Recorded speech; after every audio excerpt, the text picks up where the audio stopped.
And we're recording. Hello, everyone. How are you today? Well, how I'm doing is you're canceling me. You censorship bastard. I'm canceling you? Yeah, you told me not to talk about something. What? I didn't say you couldn't talk about something. I said maybe edit it to be a little bit more appropriate for the audience, mister. Well, I'm mad. You know why I'm mad here? Because all this stuff going around in the world, you know? And my whole family, right? My cousin goes on Facebook and she posts stuff from Candace Owens about vaccines, right? And I get so upset. There's no one in my family who's a reasonable human being. I'm angry. And I'm angry that you're censoring me, man. I'm censoring you? You censored motherfucker. I'm not censoring you. Trying to cancel me. You have consented to be canceled. I burped. No, seriously though, that was fantastic. We had a blooper, our first blooper ever. I thought we were test recording, right? And so I'm not gonna say what I said in the test recording, but it had to do with misinformation about the vaccine and what it can cause people to do inside their bodies. That's all I'm gonna say, okay? All I'm gonna say. One day, maybe that blooper will be out there. But I tell you what, it was hilarious. I'm crying right now. I'm wiping the tears from my eyes. That's how hilarious it was. We might, maybe one day that will, it's a brief 30-second clip. Maybe if we ever decide it's time to start a Patreon, maybe we will make that the first premium content that patrons can access, but not anytime soon, it seems. But besides that, Martin, what are some of the current events that is, getting you heated up? Well, pick one. I tell you one thing that really heats me up. We were talking about this before we started recording. We started talking about the dictator of El Salvador. This guy who has the most punchable face that I've ever seen in my entire life. I mean, this guy, his face, everything about it. I mean, his cunning smile. This guy is a poster for a date rapist. If you see this guy, ladies, walk on the other side of the street from this guy. If this guy flashes a smile, give him the biggest glare in your entire life, because this guy is a piece of dog shit. Honestly, if you see this guy like within 20 feet of you, like I would recommend just pulling out that pepper spray and just spraying a gigantic cloud and pray that the wind is blowing in his general direction. And we're talking about the 43rd president of El Salvador, Bukele. About this guy being I don't know every dictator. I don't know in the world, Martin. Okay, he goes to official events, ball cap on his head. Yeah. A reverse ball cap on his head. Like he's going to like a frat party. The biggest dipshit on earth, wife Gabriela Rodriguez. His beautiful wife, about doctor. Seeing this cocksucker. Jeez. Yeah, this dude is man. The thing that pisses me off most about this man's appearance, besides that stupid fucking ball cap, is that fucking beard he has. It is just wrongly shaped around. I'm looking at the one where he's wearing the stupid ball cap. Right. So you see where like the beard is like shaped kind of where his cheek is, and it goes up to his upper lip. This looks like dog shit. And to make it worse, he's got his like, his neckline here completely clean shaven. And sometimes with some beards, that's okay, but not with this kind of beard. You don't want to have a super clean shaven beard if it's looking like this. Like it looks like it's too clean shaven up to his like chin. It's not like it's a douche beard.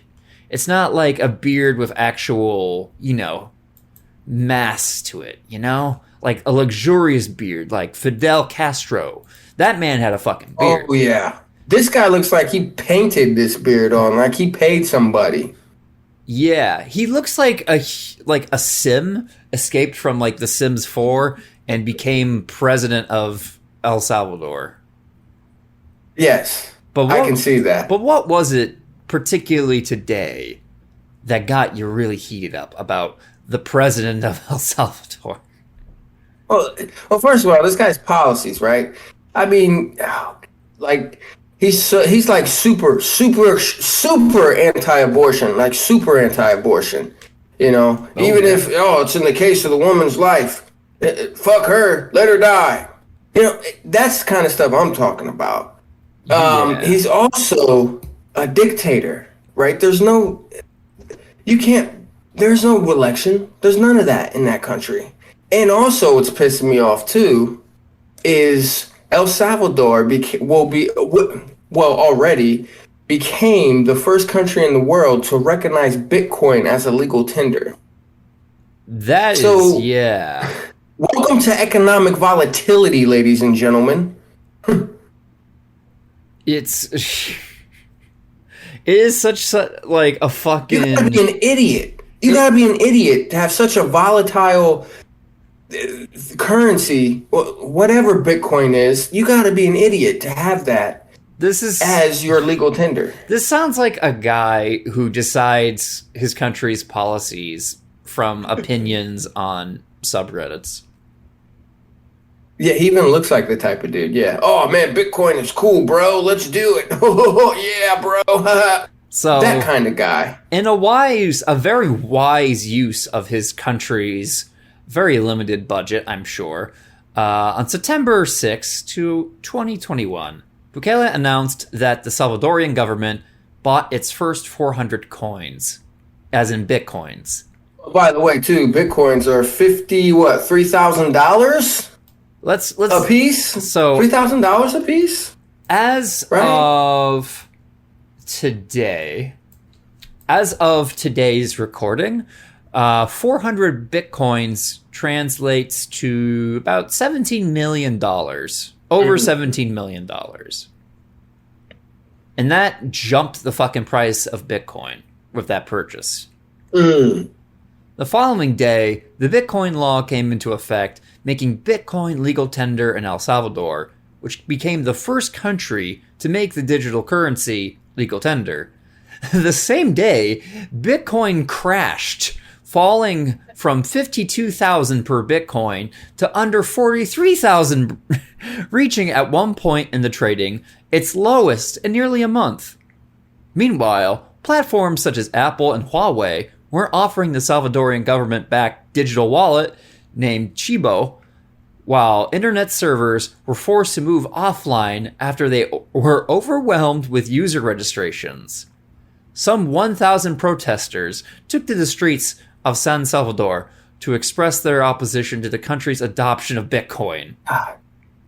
And like and these poor, wonderful citizens of El Salvador, they have no power for this guy. I mean, this guy he claims to be a populist, but he's not he's trying to be cool. He's trying to be cool, but he sends soldiers to the legislative assembly, right, to encourage the passage of a bill.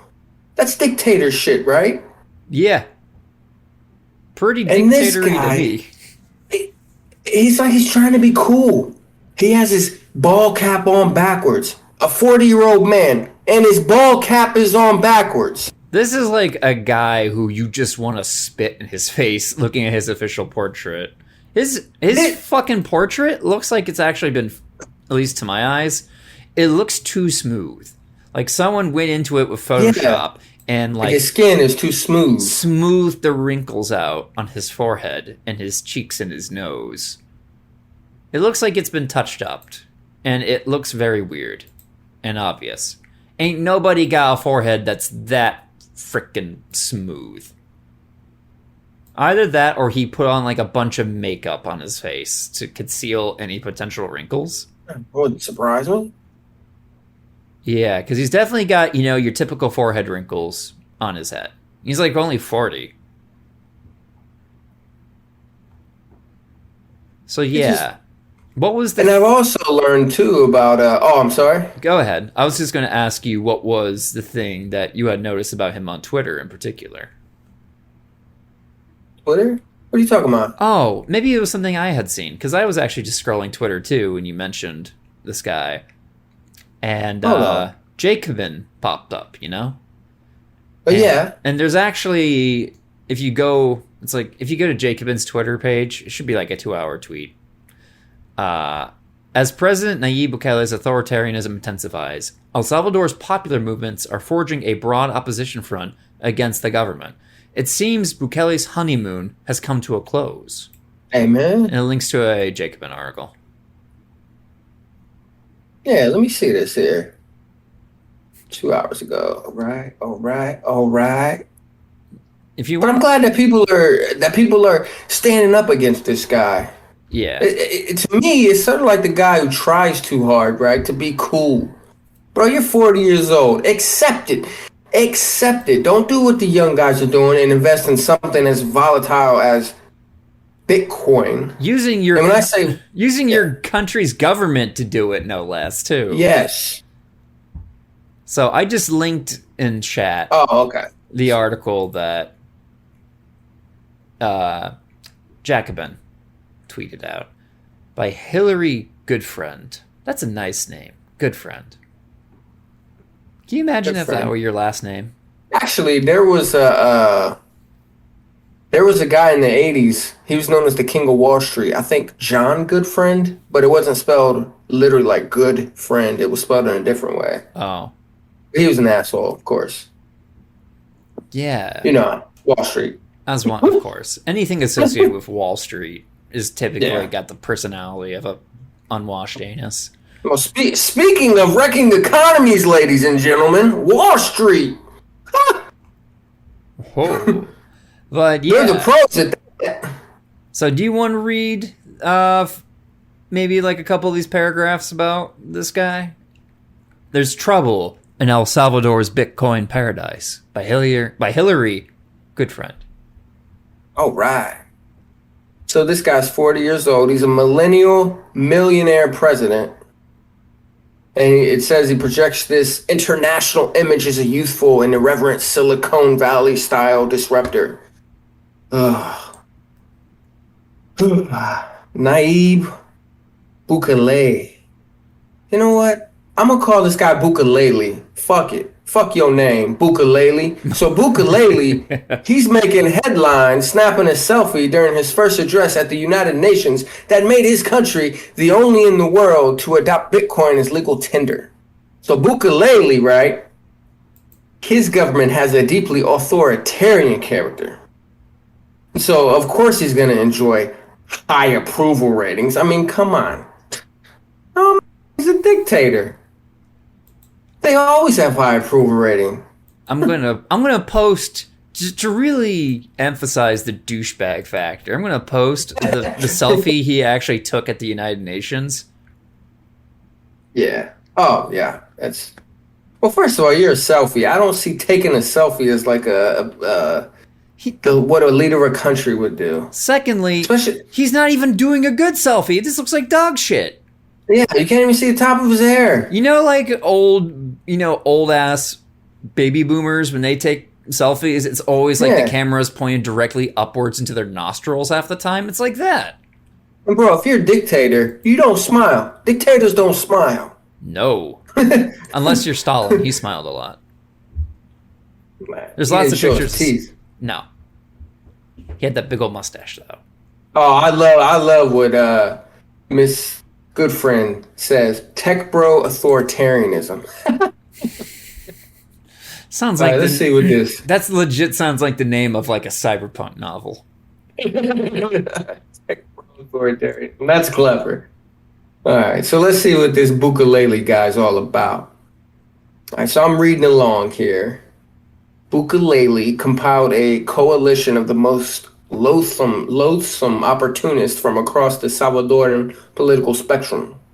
So when he was in office, he converted the Salvadoran government into an advertising agency, abandoning the remains of the former government's social programs. Oh boy, I love this Reaganism so far. So wait, what was that first one you just said? Can you repeat that for me?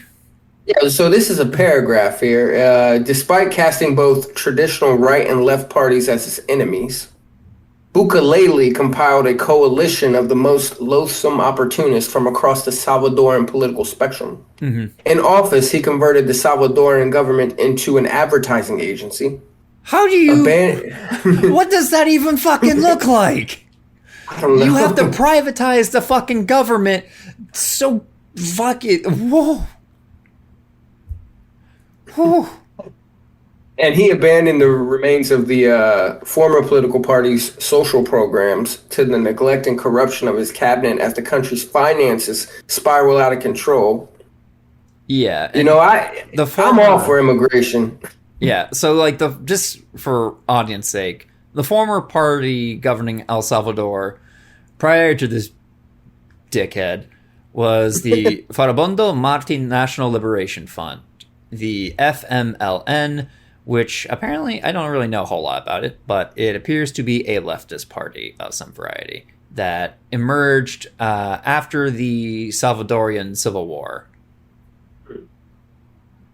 And speaking of which, doesn't Bukalele look like a penis with hair on it? He definitely looks like a penis, but somebody decided they wanted to give their penis like pubic hair that looked like facial hair. So they took like a razor and they just kind of decided, you know what, my penis will look like this. Yeah, this guy definitely looks like the top of a penis with facial hair. So, okay.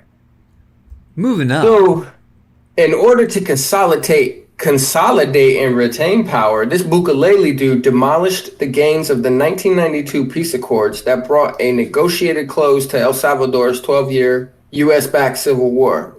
Of course, the U.S. always gotta fuck things up. Gosh dang it. Gosh darn it. For once, can our country not get involved in another country's civil war? Oh. So, anyway, Bukalele fomented the remilitarization of Salvadoran politics and, by extension, the repolitization of the armed forces, effectively abolishing the separation of powers, and he criminalized dissent. What you did to me at the beginning of this podcast, you dictator. This is the Cornbread channel now, baby. Bread. Corn punkhead. All right, so the dramatic events of February 9th, the author, she goes on to explain. So the dramatic events of February 9th, 2020, when the president invaded the legislature with the army to demand the approval of a security loan, turned out to be a mere prelude to the quote-unquote self-coups to come. So apparently this Bukalele guy invaded the legislature with the army of the country to demand the approval of a security loan. Damn, doesn't this kind of remind you of like Roman emperors who basically misused and eventually pissed off their own armed forces and bodyguards and ended up fucking assassinated and replaced? Yeah, I could definitely see Roman emperor sending the Roman army to the Senate. Yeah. How many Roman emperors have been killed because they have pissed off either their bodyguards or like the army and the legions? Make a list. You can make a list. It's more than a handful. So Bukaki is basically doing similar stuff here, bringing the army to coerce legislatures to pass legislation. And he has and on May 1st, 2021, so very recently, let's see here. Are you kidding me? This guy named his political party New Ideas? Bro, there ain't fucking new about your ideas. I mean... Is this a real political party named New Ideas? They literally are New Ideas. The New Ideas Party. It's so fucking techbro-y. It is God. techbro authoritarianism. This is like if Mark Zuckerberg were a dictator. He would name his idea he would name his party New Ideas. Yeah, if you put him like as you put him in a Latin American country, this is the shit he would fucking do. Or Elon Musk, this is the shit they would do. Oh, I think Elon Musk could probably name it something weird like XL2Q Party or some bullshit like that. Something that only an alien from outer space would understand. Grimes becomes the first lady of El Salvador.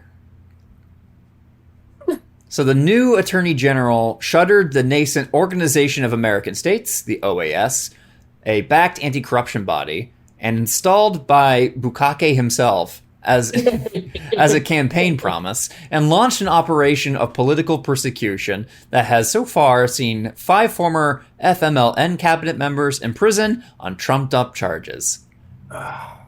No justice. No peace. On September 1st, Bukele's new constitutional chamber ordered a purge of the lower judicial orders, forcing all judges over the age of 60 into retirement. Days later, they defied the Constitution's prohibition and authorized the president's re-election. You know, I feel like if former President Anus Mouth was smart, he'd probably do this stuff too. Oh, he would definitely try anyway. Yeah, I mean, he would try, but we all know that Anus Mouth was, in my opinion, he was ruled by other people. Probably. You know, like that nativist, racist piece of shit, Stephen Miller. Yeah. Like, you can just tell it's not a guy who actually cares about politics or has, like, a real ideology beyond their own self-interests. Coming on the heels of these attacks against the nation's fragile but hard-fought democratic order, the deeply unpopular Bitcoin law was the straw on the camel's back, triggering mass protests that threatened the popular foundations that led legitimacy to Bukake's presidency. I'm going to call him Bukake. You can call him Bukalele if you want. I think Bukalele. Why not? If you don't take himself seriously, why should I? Yeah. Fuck him. Bukalele's Bitcoin gamble. Bukalele's Bitcoin proposition was immediately rejected in El Salvador, where the traumas of the deeply unpopular dollarization of the country's economy in 2001 are still fresh in public memory. The 3-page law was presented and approved by the ruling party's legislative majority in a matter of hours. Of course. Only days after the president surprised the country with the announcement in English at a Miami conference in June. Dude, this is some legit Donald Trump shit. It's a Bitcoin Miami conference. Of fucking Bitcoin. You know, run by grifters. Fucking... Ugh. I hate all fucking cryptocurrency. Who own the majority of Bitcoin, by the way. Yeah. Polls have confirmed broad disapproval of the measure, as well as generalized confusion and ignorance about the cryptocurrency's mechanics. As public anxieties rose ahead of the law's implementation, negatively impacting Bukele's much coveted approval ratings, the president assured the nation that Bitcoin's usage would not be mandatory. The legislation... They didn't even afford it. Yeah, no shit. The legislation itself, however, includes mandates that all economic agents accept Bitcoin transactions, and that pre-existing obligations expressed in dollars may be settled with Bitcoin. So this is actually, and I don't know if the article touches upon this, there's a lot of consequences behind that. So essentially, let's say the United States, you know, the one who actually produces the US dollar, decides to sanction somebody or a country for whatever reason.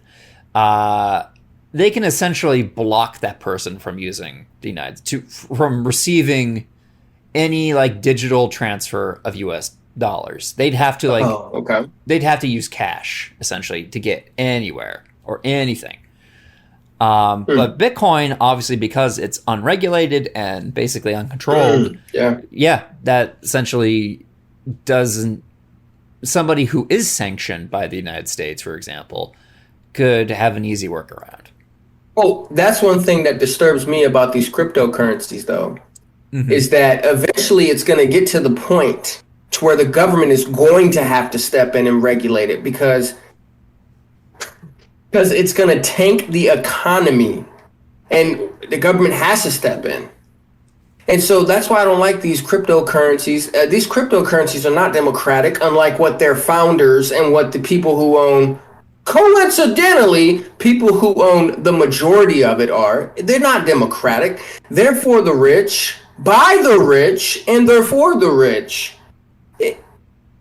It's bullshit. And it's going to get to the point where the federal government's going to have to step in and regulate it. And that's what I don't like. I don't like the fact that these rich, wealthy people can just tank our entire economy, take people's pensions away, and for what? So they can speculate on a completely made up bullshit like Bitcoin? I could kill a motherfucker over this stuff. Hey, Martin, I have a cool new crypto you might be interested in throwing your money behind. Well, you take that crypto and you stick it sideways and you shove it up your crypto asshole, okay? How about that? You were my one and only hope of getting someone to buy Cornbread coin. But now I'll take your Bitcoin and kiss your own sphincter with it, all right? There you go. Rest in peace, Cornbread coin. Moving forward, the bid has been framed as a means of attracting international investment, an escalation of Bukake's Surf City branding exercise for the country's western beaches. Oh, what? They're trying to get white people money or something? What? At best, however, it threatens to flood El Salvador's shores with an unsufferable tide of digital grifters and influencers. Preach, Mrs. Goodfriend, preach. I was right. This is literally trying to get that fucking, like, white-ass fucking tech grifter money. Yep. More seriously, Bitcoin's adoption promises a massive influx of criminal organizations looking to launder their illicit earnings into El Salvador. Mm-hmm. And you know what? Bukalele's probably making millions upon millions from these grifters and from these criminal organizations. Can we please play 50 cents? I get money. I get money, because that's what these grifters are doing. God, I would love to just take all their money and literally shove it into their behinds. Oh, and here is another reason, especially you, Martin, will fucking hate Bitcoin and just crypto in general. Bukele's Bitcoin law also represents a dangerous ecological hazard. In 2017, after a decade-long battle that cost the lives of several water defenders, El Salvador's became the first and only nation in the world to ban metallic mining. Now, the president has offered to channel the country's limited geothermal resources into Bitcoin mining, which would quickly enforce El Salvador to resort to importing carbon-based energy to meet its domestic needs.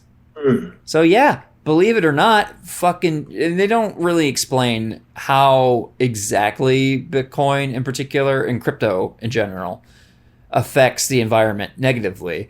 But yeah, crypto is actually pretty bad for the environment, especially if you have like a bunch of computers on all times, just constantly churning, requiring a shit ton of electricity to mine coin. The government's pitch to the Salvadoran public, however, centers on remittances, salary transfers from working-class migrants in the United States to their families in El Salvador. As the Salvadoran economy spirals downwards, remittances have come to represent the country's main source of dollars, representing nearly 25% of GDP in 2020. So a whole fucking quarter of the fucking country's GDP. Yeah. Bukele is calling on migrants to send their remittances through the government-commissioned wallet application Chivo and circumvent the abusive transfer fees of services like Western Union. So these are money orders, these remittances. So when you go into Walmart, you get a money order, that's what those are, essentially. Yeah. Where you send money back to your family or your friends, to your country that you came from, I guess. Yeah, it happens all the time. It's like, Western Union. I'm trying to think of the other one that's pretty big. Shit, I don't know. It'll come to my mind. The trouble, however, is that Bitcoin lacks the stability of the US dollar. Indeed, economists have pointed out that the highly volatile cryptocurrency is better conceived as a crypto asset, good for speculation and investment, bad for daily transactions, price measurement, or savings.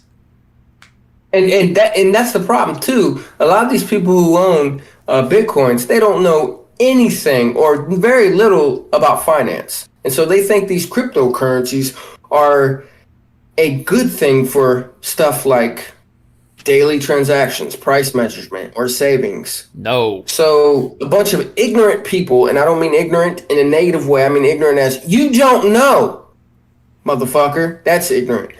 So a bunch of ignorant people get these cryptocurrencies, and I fear for the future, man. I fear it.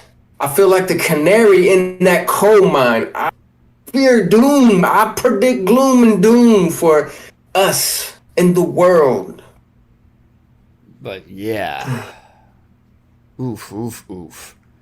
So, who would have thought that an entire market that is centered around what is essentially a commodity or an asset that is completely, by its nature, unregulated would be unstable?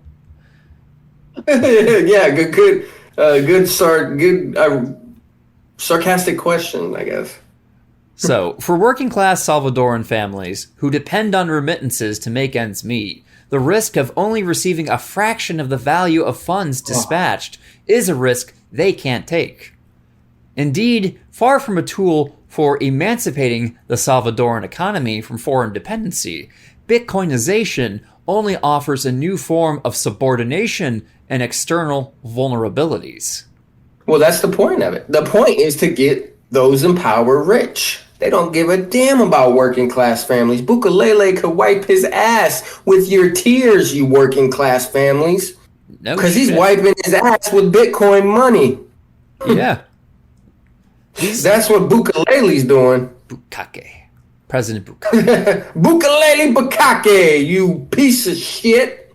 Wonder how many, given our, analytics, I wonder how much of our audience will actually know what I'm talking about when I say Bukake. These concerns have only been confirmed in light of the chaotic rollout of Bukele's Bitcoin infrastructure. Days before implementation, police illegally detained Mario Gomez, a prominent critic of the Bitcoin law and minor Twitter celebrity, sparking international outcry. On September 7th, the Chivo wallet launch revealed a system plagued with glitches and frequently down for maintenance. That day, the price of Bitcoin took a steep dive, a dip from which it has yet to recover. So that earlier cost or price of a Bitcoin I mentioned earlier, that actually used to be higher apparently before this. At the same time, San Salvador saw its first multi-sector march against the government, so something to feel good about. Under the banner of No to Bitcoin, the mobilization, including judges recently dismissed by Bukele's Supreme Court, denouncing the government assault on the Constitution.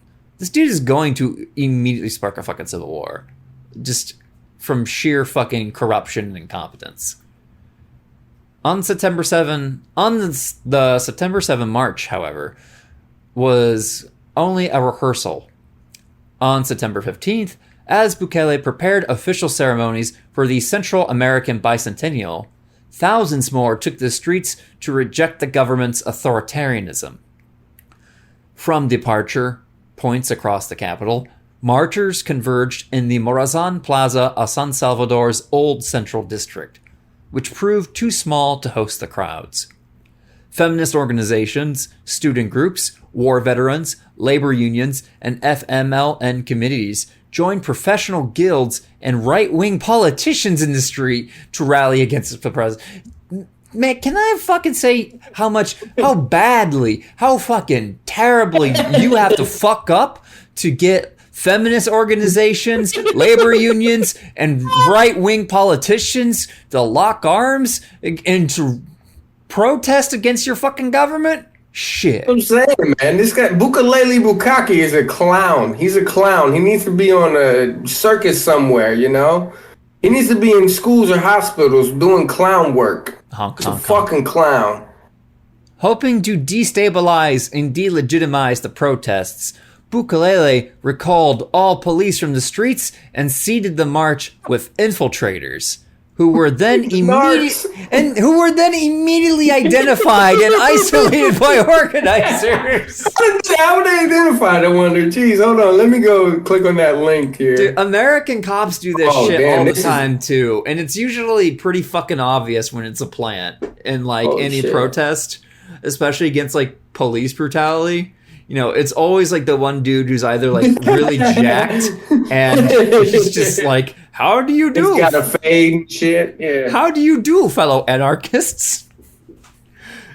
Dude, I went to the link and it's all in Spanish. Like, I need you.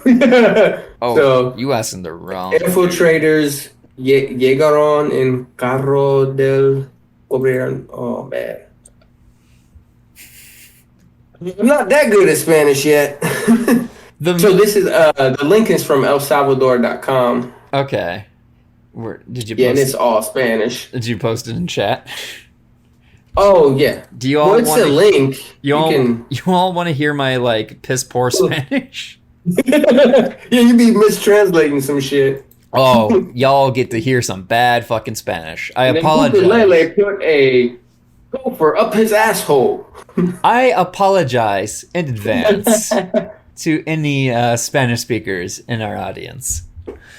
Infiltrados llegaron en carro del gobernador y intentaron sabotear marchas. And one of these is actually... What does it say, bro? In the infiltrators car, the governor? Leave in a government car, intend to sabotage marches, essentially. Oh, okay. So that's how they know they're in government cars. What? Yeah. So I'll try to... How are they going to sabotage marches, bro? Yeah, I'll try to kind of like slow it down a little bit because I felt like I just went off the rails with that really quickly. Infiltrados llegaron en carro del gobierno y intentaron sabotear marchas. En el pick-up andaban varios hombres de apariencia jóvenes entregado camisetas estampadas al frente con mensaje de rechazo al Bitcoin y atrás con la bandera de los partidos Arena y FMLN. That was just a subtitle. It's been so long since I've had to say any Spanish. I mean, I got it. I can know little words like camisetas. It's like t-shirt, right? Yeah. Camisetas. I'm going to read this one paragraph. I'm going to call it quits because I feel like I'm embarrassing myself. No se la pongan. No se la pongan. No se la pongan. Es una trampa. Gritaron varias bocas cuando varios jóvenes ofrecían camisetas estampadas con un mensaje contra la implementación del Bitcoin al frente, pero en la parte de atrás las banderas de los partidos Arena y FMLN con la leyenda olvidemos el pasado. So I guess I'm just going to translate that as the protesters kicked Bukalele Bukaki in the nuts. And farted in his face. Yeah. Do you understand the words that are coming out of my mouth? They probably didn't understand the words coming out of my mouth, and some of them, judging from my analytics, probably speak Spanish. Well, sorry. Hey, we're true gringos up here, right? We're sorry about that. We try. We love Spanish, though. Spanish is awesome. Yeah. English, though, on the other hand, English needs to, like, I'm like, girl, you need to like clean up your vowels because your words are so messy in English. I'm like, our vowels are not consistent at all. No. Like, compare the words, and I know we talked about this earlier, compare the words in English bear and fear. How does that fucking make any sense? It makes zero sense. How come we don't call bear a beer? And why don't we call fear fair? Anything English, I blame the beautiful bard Shakespeare. I love Shakespeare, by the way. Mm-hmm. But just blame it on Shakespeare. In his recorded address that evening, Bukelele claimed the protesters were internationally financed dupes and vandals. He never mentioned the word Bitcoin. So here's this section. And is this like the version of their protesters by Antifa? Yeah. You know when they fucking stormed the Capitol in January 6th? Yeah, those fucking Antifas. Trumpers. I hate them so much. Yeah. I can't believe they stormed the Capitol and they even shot that poor girl. Like, yeah. I read this on Conservapedia. And the most reliable. And they linked me to an article on the Daily Stormer, which told me that... Oh, dude, not only that, but did you know also that Antifa is funded by reptilians in the core of the earth? Who happen to be cultural Marxists? Yeah, they even eat babies while reciting passages from Das Kapital. You believe that shit? They just cut off a baby's arm and start eating it while saying, "Hey, Marx," it's that kind of stuff. And need I remind the audience that Das Kapital was written by communist Soviet leader Vladimir Ilyich Stalin? Oh, yeah, he did a lot. I mean, not only was Stalin that way, but Stalin got a lot of money from milk commercials because when he drank that milk, oh, man, his mustache looked white as the snow, the Siberian snow. Yes, the well-known Soviet milk commercials that Vladimir Ilyich Stalin was in. And guess what was on the cartons of those milk boxes in Soviet Russia, in Stalin's Soviet Russia? The Twin Towers. No, it was the kidnapped people that Stalin kidnapped. That's real. The kidnapped people that Stalin kidnapped, who he had kidnapped? You know, like on the milk cartons in the old days, they put missing people on there. Yeah. I can just imagine people in Soviet Stalin Russia, right? In Soviet Russia run by Stalin, if this were a thing, them putting pictures of the people that Stalin had murdered in the middle of the night. Like, have you seen this person? The fucking KGB shows up, confiscates, like, your milk cartons. What are you doing? Suka, please, get this out of here. You are an enemy of the proletariat. Oh. Would you like to read this section called The Left while I take a quick break?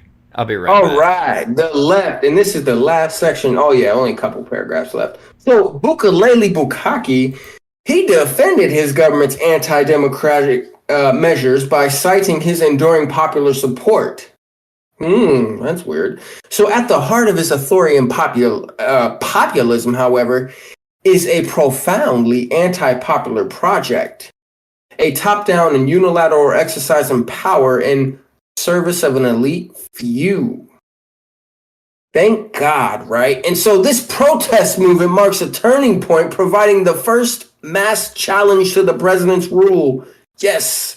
And it also is a new moment for El Salvador's embattled left. So these recent mobilizations, as we have seen, right, were remarkably diverse. If you have feminists and right-wingers in the same protesting the same thing, woo, I'd hate to be on the other side of that protest. I mean, how batshit crazy do you gotta be if you got the feminists and you've got the labor unions in couple with the right-wingers? Woo! But, however, to continue, that diversity should not obscure the critical role of the left in organizing the actions. And I should say the left like some popular pundits. So the collectives that convened the September 7th and September 15th marches, some of which have direct ties to the FMLN, and others openly at odds with the party, demonstrating heartening levels of maturity and capacity in coordinating the action and mobilizing the turnout. So that's positive. Can you imagine, like, the way to protest this guy is to just wear, like, a baseball cap forward to spite him? Yeah, I'm the ruler of this country. I got millions of dollars. And I'm wearing a baseball cap backwards. Your dumbass can go to London on Savile Row and get the most expensive suits in the entire world looking like James Bond, but you'd rather look like a douchebag at a baseball game. At least fucking, like, guys like Muammar Gaddafi had fucking style. Like, it's sort of like when you see a dude like him with a pretty woman and you just think in your head, man, he ain't hitting that shit right. Well, he ain't hitting money right if he's dressed like a bum like that. Yeah, he ain't hitting it right. He doesn't even wear Gucci.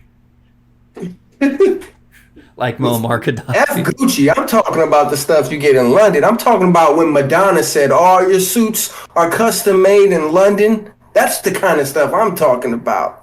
Yeah, you would think that this is what a blatantly corrupt president would do, but nah, he's tech bro. He looks like he's gonna go to his frat house and watch the big game. Well, yeah, while you're drinking some beer and just ordering people to die, and ordering people around. Drinking Bud Light. And ordering people who have abortions to be jailed for the rest of their life. Yep. Come on, girl. Leave him to his beautiful wife who was a ballet dancer, awesome, and an educator, and a doctor in prenatal psychology, at least according to YouTube. Leave him. God, what do you see in Bukalele Bukaki? What do you see in him? Jesus Christ. Take us home with this, Martin, because when we're done with this article, we're going to be getting into the meat and potatoes of today's episode.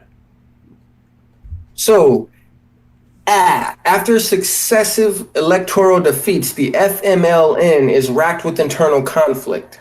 So, as long suppressed ideological and strategic divisions are finally finding open expression, a schism has emerged between the party's right and left flanks. But nevertheless, though, the party's strength lies in the burgeoning opposition coalition. And so the FMLN's viral anti-Bitcoin campaign and notable representation in the recent mobilizations, the protests, are a reminder that even at its weakest, the party's territorial reach, resources, and organizing capacity remained unmatched on the Salvadoran left. So as Bukalele Bukaki's authoritarian consolidation intensifies, El Salvador's popular movements are forging a broad opposition front against the government. And these organizations are no stranger to fighting repressive, anti-democratic regimes. Nearly halfway through his 5-year term, Bukalele Bukaki's honeymoon, it's over. Your honeymoon is over, brother. Bukalele Bukake butthole liquor. I owe you a punch in the face. Gosh, his face is just so punchable, man. Oh. Maybe it is my hope that the people of El Salvador will get the opportunity to punch him in the face. It's my hope that they get the chance to every citizen have democratic elections not run by the wealthy and not run by this jerk off. Yeah. And Minecraft, by the way. We have to say that. It's in Minecraft. We hope that he gets punched in the face in Minecraft. Oh, yeah, no, I'm not advocating any violence toward political leaders. Yeah. No, I'm not doing that. Ministry of Modus does not advocate violence towards any leaders of state. But on a serious note, hey, girl, leave him. I'm going to be like Tupac and can you get away, girl? Can you get away? So, that's all I got to say. All right. So we are nearly at the 1 hour mark already. We got we're 40 9 minutes, 50 minutes, 10 till the hour. So, because we've been talking a lot about Latin America in general, just in this episode, well, specifically El Salvador, but relevant to Latin America, we are actually going to be talking a lot more about a different country in Latin America. We're going to be talking about Mexico. Well, we're going to be talking more accurately about Mexican Texas. Precisely. We're going to. So you know what Malcolm X said, or to respect the wonderful Malcolm X, Malik El Shabazz. Let's call him by his name. Mashallah. So, mashallah. So, anyway, this gentleman gave a speech when he was Malcolm X. It said, Plymouth Rock didn't land on us. No, wait a minute. No. No, I have this image of like Malcolm X giving the speech and he fucks it up and he's like, wait a minute. Wait. I'm sorry, brothers and sisters. I mean, we didn't land on Plymouth Rock. It landed on us. Well, for my Mexican brothers and sisters out there, the United States landed on y'all with ferocious ferocity. And that's what we're going to be talking about today. Well, and we talking about this also in a month, next episodes? Oh, yeah. Okay. This is going to be the start of our new series. We're going to be working up all the way to the Texan Revolution, the War of Independence that resulted in Texas's independence from the Republic of Mexico. Yeah, and it's as you like to say, you like to use this word, spicy. Well, my friends, this is so spicy that you're going to be metaphorically crapping out spicy food and your butthole is going to be on fire. You ever had that happen to you? That happened to me like last week when I ate a lot of jalapenos. Why are you eating a bunch of jalapenos? I like hot food. So it's like you eat all this food and your digestive tract is like burning. You're just sitting on the toilet and you're thinking, oh, this is worth it. I mean, think about it, though. Isn't that a good metaphor or analogy, whatever, for American history? Especially stuff we're going to be talking about today? Any history I find exciting and chaotic and any history I find interesting and chaotic, I dub spicy. Before we even started, we had a little conversation about Chinese history. And I have commented that Chinese history is very long and very, very spicy. It's very violent on steroids. Very few things are spicier than the history of China. But we're not talking about China Day. We're talking about Mexico and Texas. Because to understand the history of Texas, you have to understand the history of Mexico. And can you tell the people, too, why Texas and sort of the book that you're reading as well? Because I remember you told me, you're like, man, let's do an episode on the Texas Revolution, right? Because you said you had a boner for Texas. Oh, yeah, I said that in the exact words, that I have a massive solid hard-on for the state of Texas. No, actually. So, lately at work, I have been listening to the audiobook version of a very, very great, epic story. Not a story. I guess you could say it's a textbook. A history book. It is called El Norte, the epic and forgotten history of Hispanic North America. And much of the history that this book centers on is largely Mexico, Texas, the Caribbean, California, the Southwest, I guess you could say. And El Norte was written by author Carrie Gibson. And she is a historian and journalist. El Norte is her second book in a series of other works she's produced. It was shortlisted for the Mark Litton History Prize in January 2020, and also chosen by Remezcla. I'm not too sure what Remezcla is. Let's see. What is Remezcla? It looks like it's a website about culture, music, sports, film, and food. My dog's barking. That's okay. He can bark. And by the Latin Post as one of the best Hispanic books of 2020. She actually did a Q&A with Publishers Weekly about this book, and interviewed by Jezebel. Ooh. So there's a lot going on for this particularly great book. And from a historical point of view, this book is awesome because it is packed with primary sources and I guess, would you also say secondary sources too? Because I know would you consider El Norte to be a secondary source?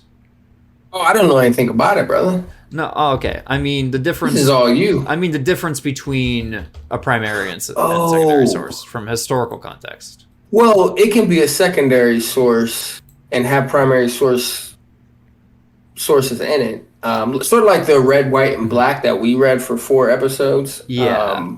It gave primary sources from the people who were actually in Jamestown and Plymouth. Yeah, but this basically has a lot of primary sources that Gary Gibson listed, and it really does provide a lot of very important information, and more importantly, context to structure that information.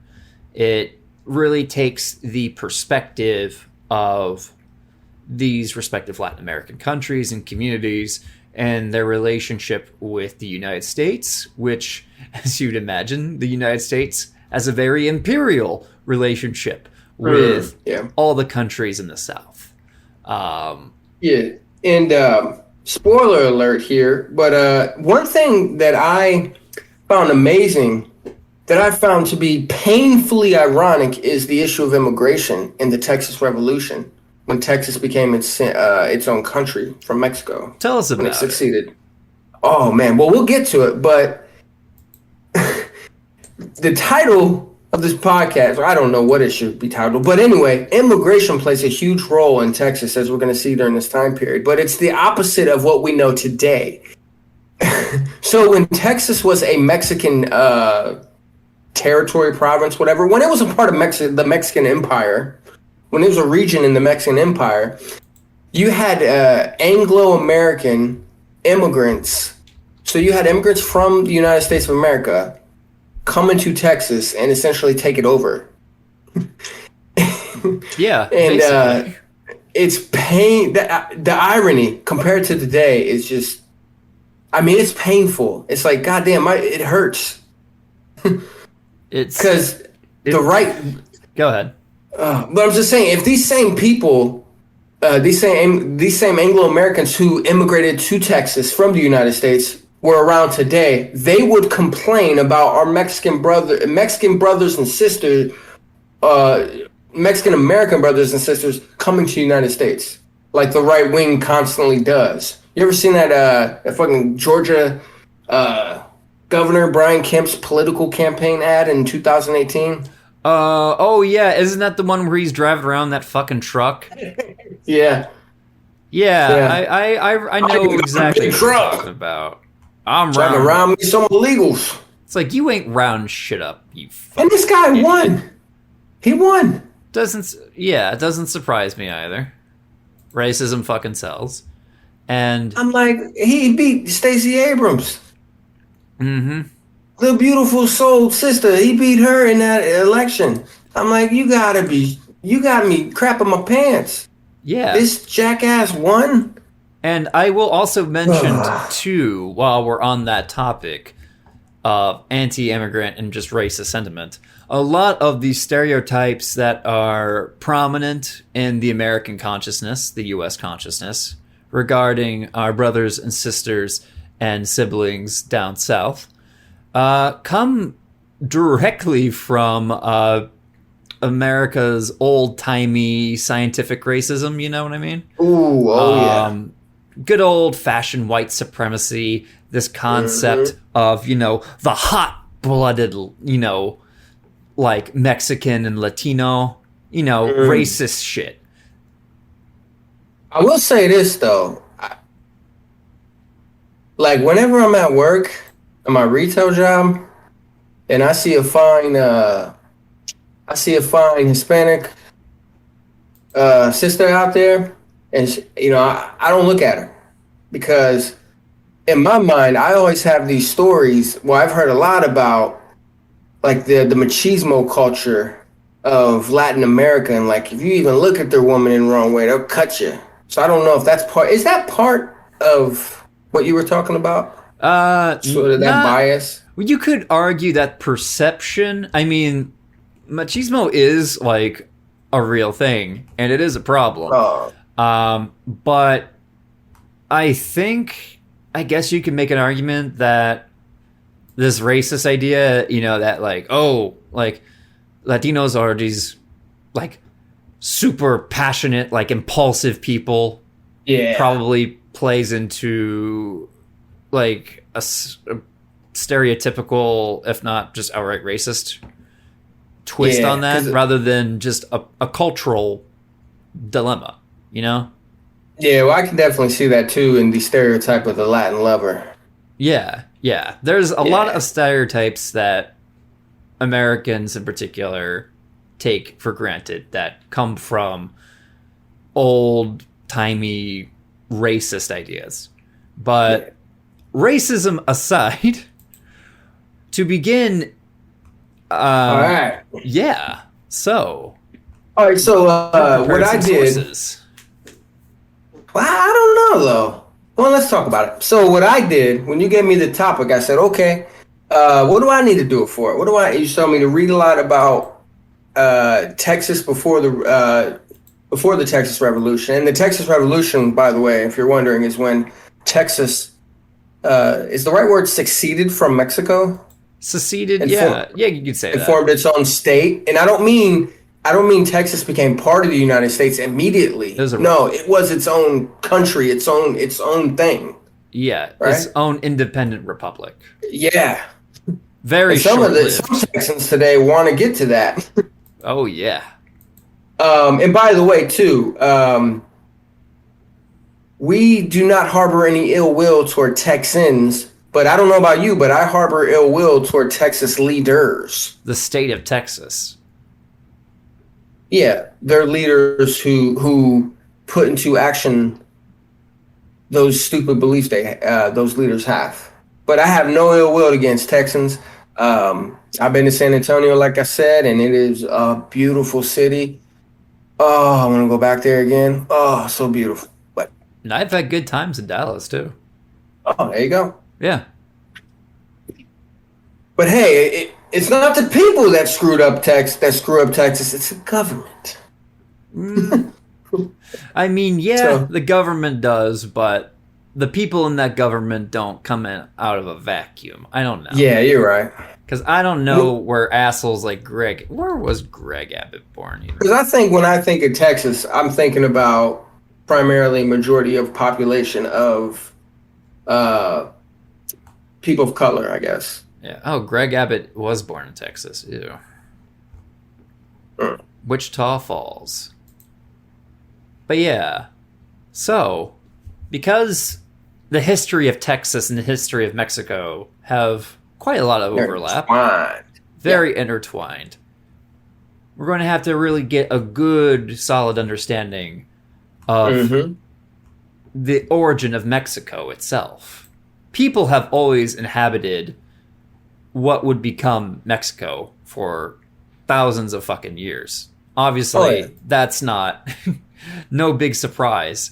We could do like weeks upon weeks of episodes about just the available history on all of like Latin America. We can start from where I wanted to start from is let's just start after Mexico becomes officially independent from Spain in 1821. That's an excellent start because I feel like there's plenty of resources out there and stuff talking about the Spanish conquest of Mexico under the leadership. One of my favorite topics in world history, by the way, when Cortez, when he went and took over the Aztecs, one of my favorite of all world history to learn about. Oh, yeah. So I made notes basically on Mexican Texas. I made notes based on the Wikipedia article. And this is weird too. So let's be upfront about our sources here. your source was what, El Norte? Yeah. All right, so your source was that. I didn't have that resource, so what I did is I basically did a deep dive into the Mexican Texas, and I just gave my own commentary on a separate Word document. Mm-hmm. And so, if anything is wrong or factually incorrect, I apologize, and I want to be 100% upfront about my resources because most of and this is what I tell my students all the time, Wikipedia can be a reliable source if, big if, right? Big booty if. How about that? Big booty if. If the sources the articles cite are credible. And the sources that this Mexican Texas article cited are books. And being books, let's be honest here, right? Let's do some civic online reasoning. Being books, there really was no online links that you could check out. So I'm just taking it based on that, if that makes sense. Mm-hmm.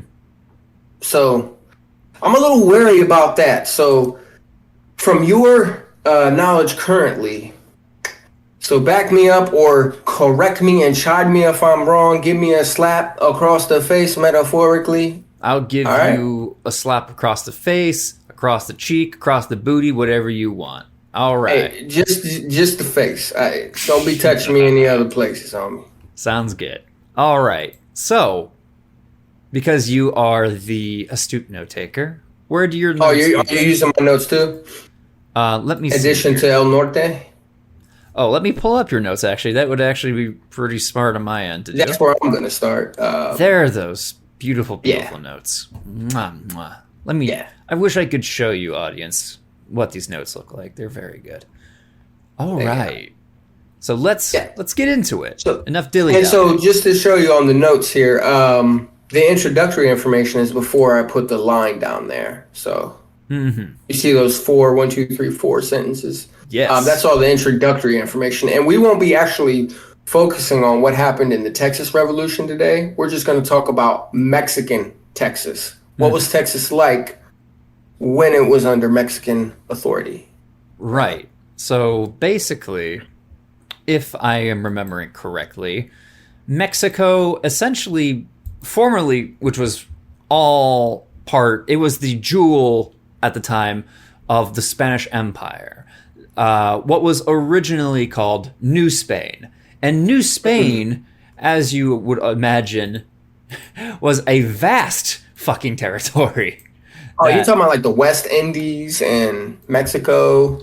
Well, yeah. So essentially, it was the Viceroyal. It was officially called the Viceroyalty of New Spain, or the Kingdom of New Spain, which was essentially a kingdom, part of the Spanish Empire, Kingdom of Spain. So, yeah, it was formed. It later became the first of 4 viceroyalties Spain created in the Americas. Its first viceroy was Antonio de Mendoza y Pacheco, and the capital, both of the kingdom and the later viceroyalty, was Mexico City. This was developed at and over the ancient city of Mexico Tenochtitlan following its conquest by Spain. So this essentially became the state after the Spanish conquest of Mexico and the settlements over... Because I have a map pulled up right here. So New Spain, you can find an excellent map on Wikipedia of it. Its territories, because this is all part of the Spanish Empire, mind you, its territories stretch from what looks like modern-day Venezuela, the Yucatan Peninsula, Central America, Mexico, going all the way up north to the west of the Colorados. Mm-hmm. And that's something shocking. Yeah, encompassing half of what is modern-day California. Baja California is included in this. It also includes the territory of Louisiana.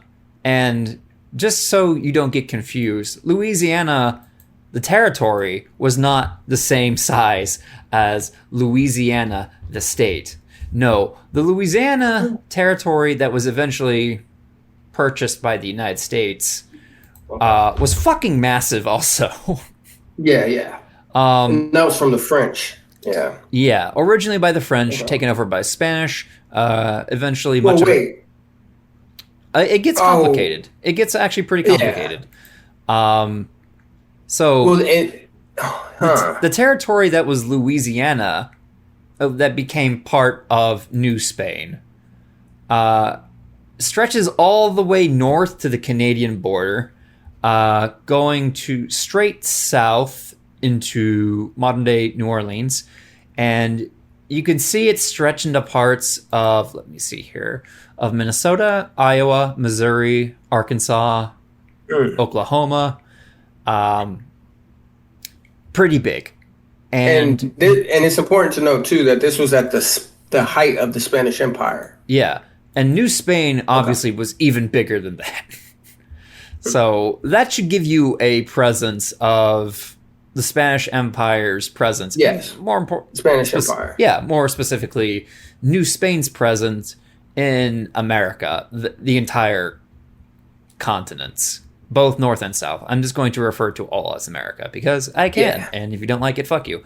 It's all America. Yeah, we're all Americans. But when we talk about Mexico, when Mexico becomes independent from Spain in 1821, after a war of control with Spain, that territory is not Louisiana. That territory doesn't extend as far up to, like you said, what, Canada? You mean the initial territory of New Spain? Yeah. So, yeah.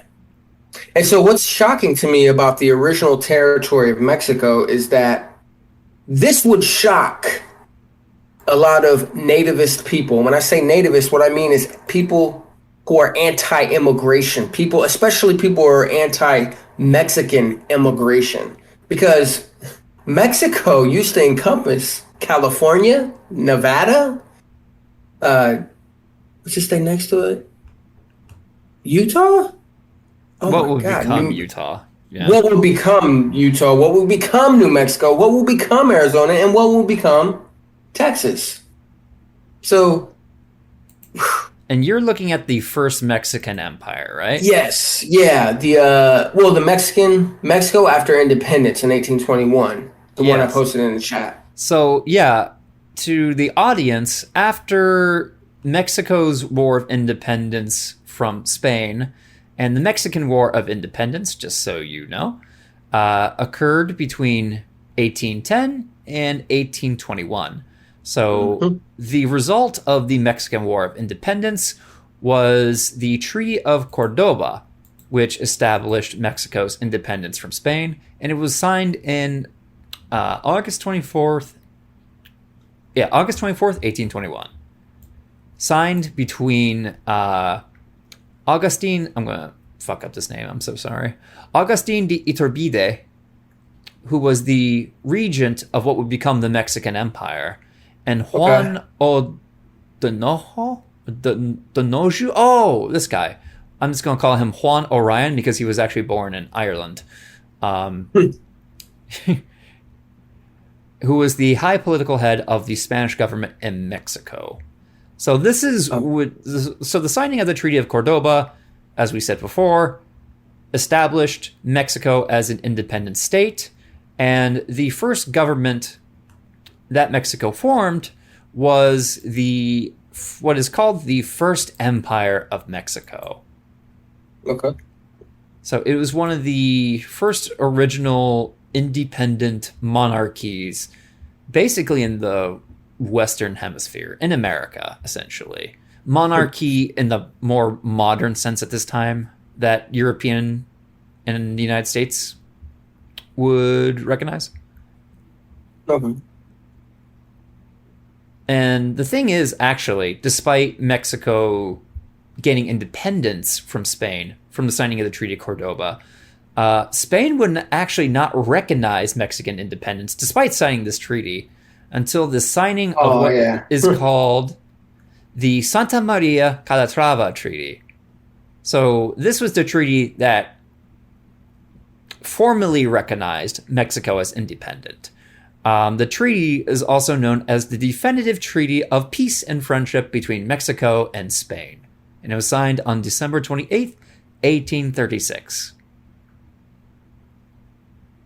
So, yeah, let me see here. What else did you... So we're kind of starting about the time period of Mexico's first empire. So, yes. Do you have anything you want to...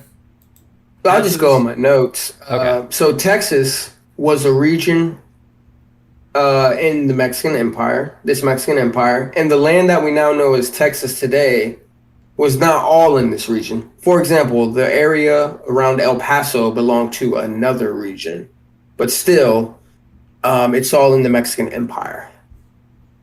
Right. And go ahead. Well, I was just saying, one of the most important facts, though, right now, is during this time period, when Mexico became officially independent from Spain after 1821, Texas was so sparsely populated that it was combined with another, I guess you can say, state of Mexico or region of Mexico. And maybe you can pronounce this. Do you see it in the notes? Let's see here. Let me pull up your notes. Where is this at in your notes? It's the third sentence. So Texas was so sparsely populated. Coahuila. What? Coahuila. Coahuila? Yeah.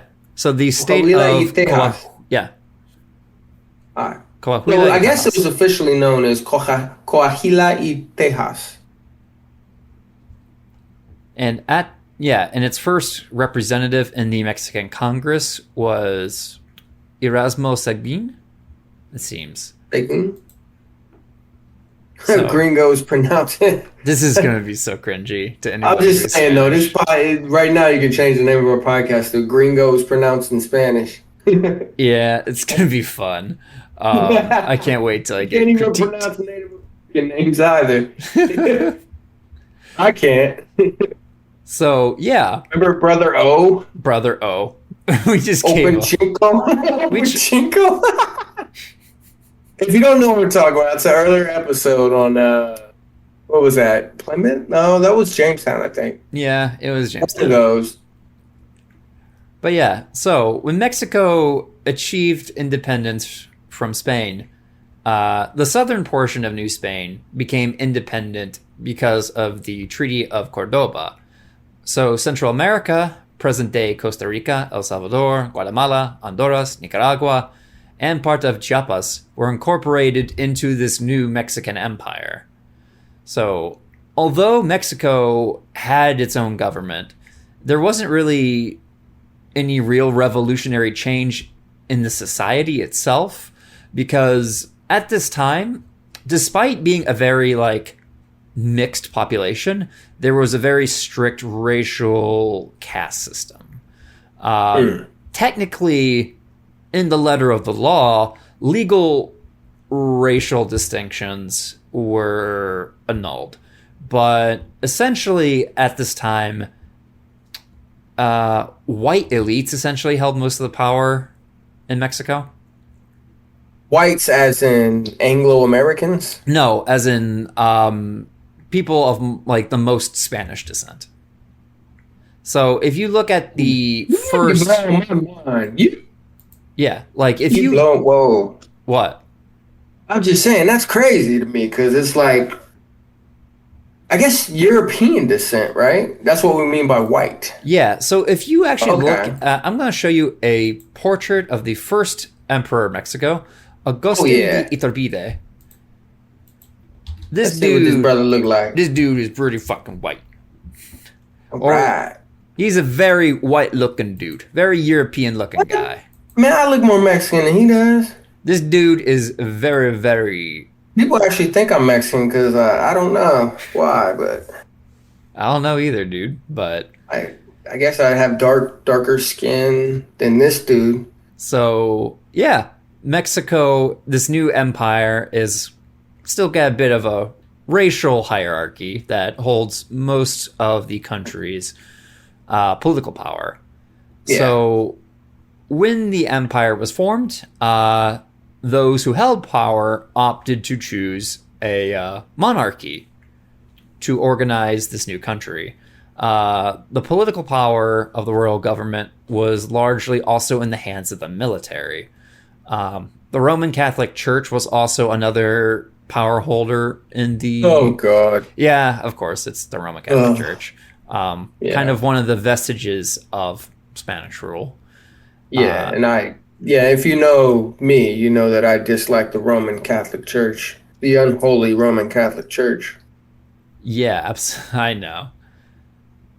So, in spite of the signing of the Treaty of Cordoba, which gave Mexico its independence, it didn't necessarily mean, like I said earlier, that Spain formally recognized Mexico's independence. So there was still actually some occasional warfare between Spain and Mexico at this time.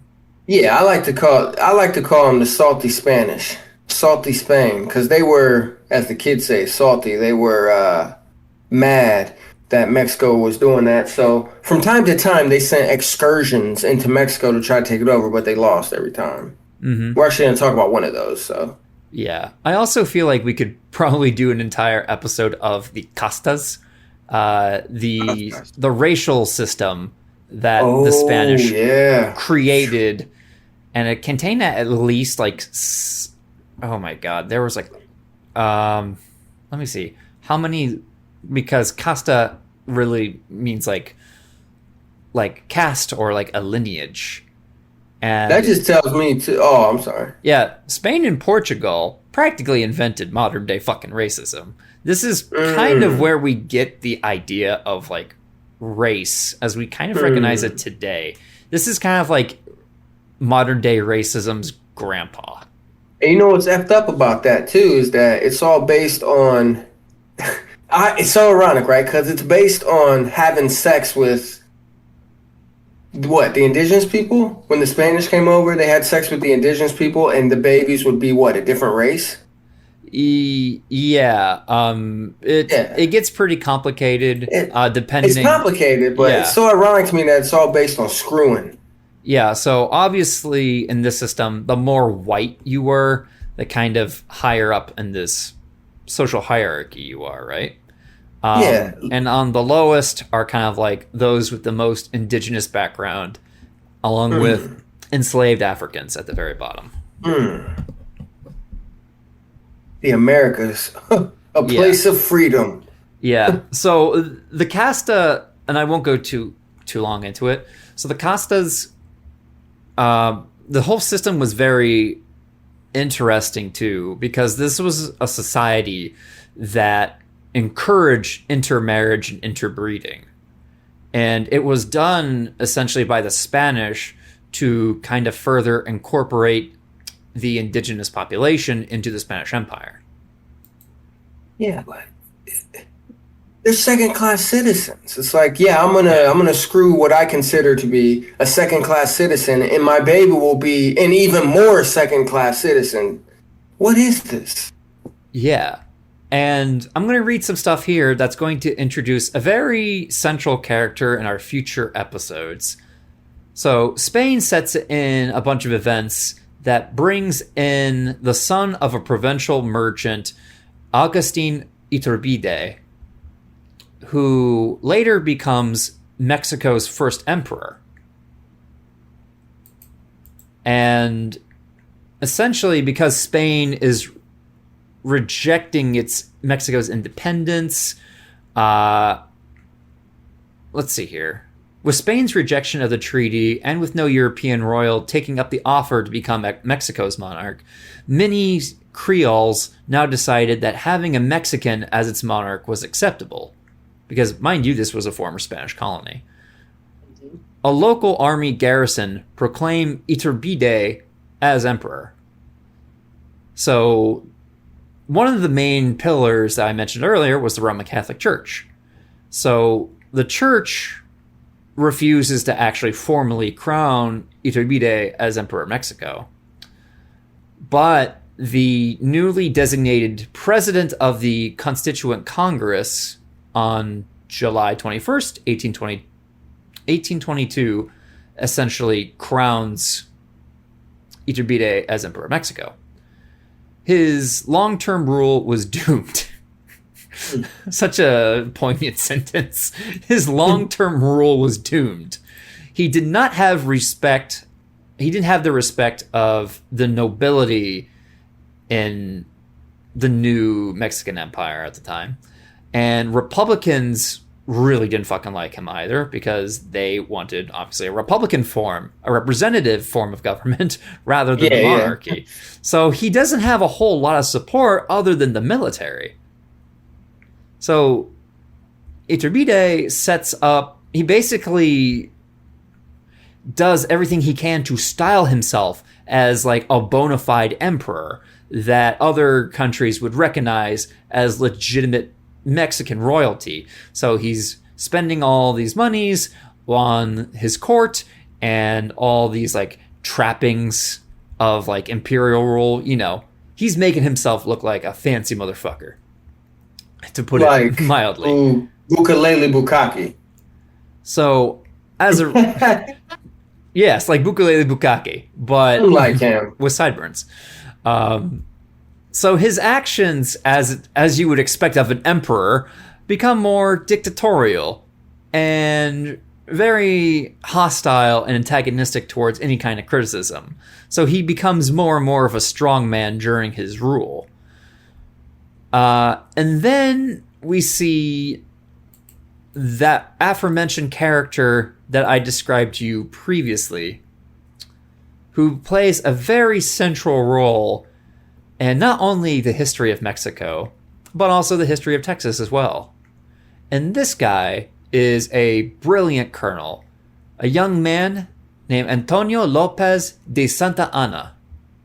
Oh, I ran into him.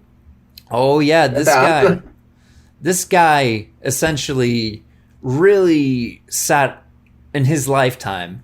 Santa Anna essentially was very much styling himself as like the Napoleon of Mexico, if that makes sense. Yeah. Oh yeah. He's a very, I guess you could say, Caesarist figure. He's got delusions of grandeur. Yeah. But so keep in mind that most of Agustin Iturbide's power as emperor is largely a result of his favor with the military, which Santa Anna is a part of.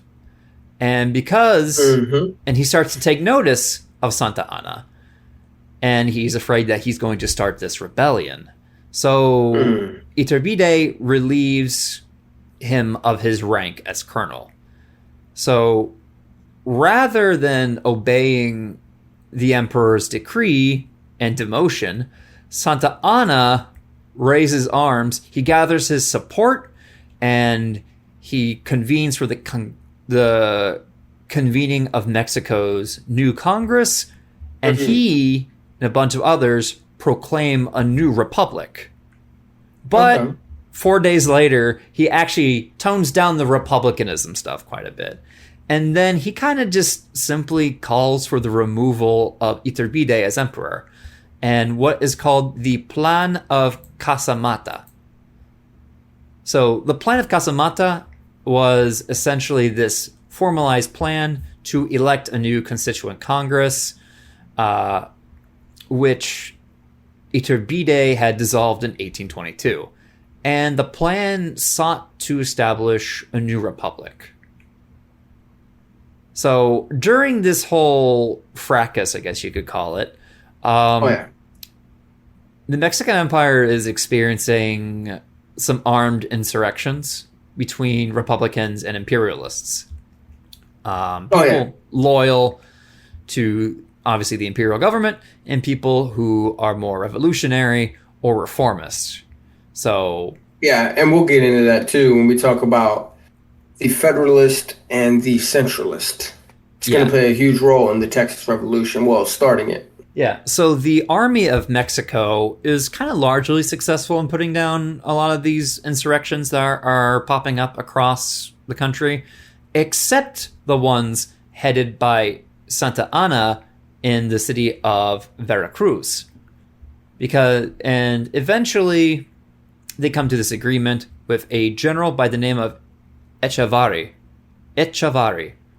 And he was essentially the commander of the imperial forces. So these two convene along with the Congress, and they come up with the Plan de Casamata, which was proclaimed on February 1st, 1823. So this plan doesn't recognize the imperial government, or rather, it doesn't recognize the first Mexican Empire. And so it calls for the new Constituent Congress. So these rebels essentially send their proposal to these provincial delegates, and they request support for this new plan. And in the course of about 6 weeks, these proposals reach all the way to these remote destinations, including Tejas. And almost all the provinces essentially Texas. United behind the plan. Right. Mm-hmm. So the delegates of, what would become Texas anyway, were supporters of the Plan of Casamata. Okay. So provincial delegation accepts the plan. It withdraws its allegiance from the imperial government, and it asserts the sovereignty of the provinces. So Iturbide, he has no more support left, and he's pretty isolated, aside from whatever support he has in Mexico City and some factions in the army. So he reinstates the Constituent Congress that he previously dissolved, and he abdicates the crown, and he leaves Mexico in March of 1823. And apparently let's see here, he left the crown for an Italian exile with the promise of a 25,000 peso annual payment if he remained there. Oh. So does he go to... He got welfare. A fucking guy gets fucking welfare. I'll be a dictator for like 2 years so I can get welfare. No shit. So, welfare kings. So Iturbide, by this time, is out of the scene. He's gone. Get out of here. So we start to see a new republic, a new federal republic kind of take shape. Was there anything off your notes that you wanted to kind of go off of or talk about? So right now, y'all, what we're doing is we're setting up the background info, the necessary context, political context, which we'll need. So before we get into the more regional stuff of Mexican Texas, let's make a distinction right now between Tejanos and Anglo-Americans. Mm-hmm. So when we talk about Tejanos, we're talking about Mexican-born residents of Texas. And when we're talking about Anglo-Americans, we're talking about